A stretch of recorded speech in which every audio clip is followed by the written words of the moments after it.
Good afternoon, everyone. I will discuss the Republic Act 7438, Rights Guarantee during Custodial Investigation. Number 1, rights to counsel.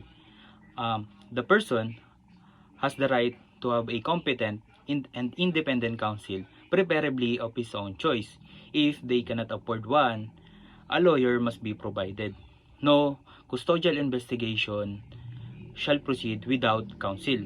And the next one is right to be informed of rights. They must be informed of their rights in a language or dialect they understand at the time of arrest and before questioning. And the next one is right to remain silent. They cannot be compelled to testify against themselves or protection against self-incrimination. And the next one is right against torture, force, or violence. Ito yung any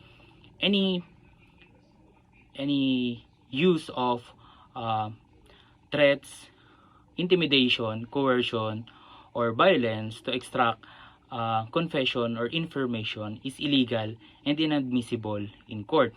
And the next one is right to confidential communication with counsel. Ito yung communication between the person and their lawyer must be private and confidential. And the next one is right to visit and confer privacy.